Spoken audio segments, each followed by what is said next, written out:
বিভিন্ন জেলায় এই জিনিসটাকে বিভিন্ন নামে ডাকে। কোথাও খড়, কোথাও খ্যার, কোথাও আউর, কোথাও পোয়াল। আমার হোম ডিস্ট্রিক্ট ব্রাহ্মণবাড়িয়া জেলায় এটাকে বলে বন।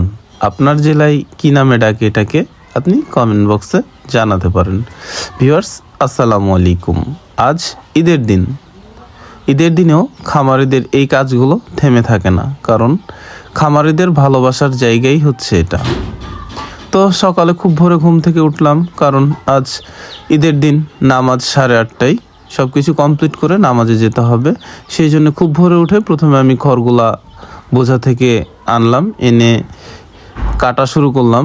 আর এর আগে আমি আসলে গরুকে কিছুটা খড় আগে কাটা ছিল, এগুলা গরুকে দিয়ে দিয়েছি। মাঝে এখান থেকে আবার কাটলাম, যে দানাদার খাওয়ানোর পরে, পানি খাওয়ানোর পরে আবার দিব। এর মাঝে আমি আসলে ঘরকে ক্লিন করে নিলাম, কারণ সারা রাত গরুগুলা ছিল, নোংরা করে ফেলেছে।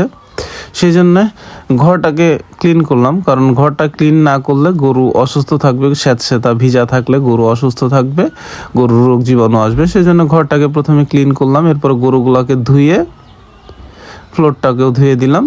এরপরে গরুগুলোকে পানি দিলাম, পানি দিচ্ছি, পানির সাথে দানাদার খাবারগুলো আমি দিয়ে দিচ্ছি। যে এক বাটিতে আসলে হাফ কেজি, আধা কেজি ধরে 4 বাটি করে দিলাম, 2 কেজি। আমি সকালে 2 কেজি, বিকালে 2 কেজি করে আসলে দানাদার দেই এই গরুগুলাকে।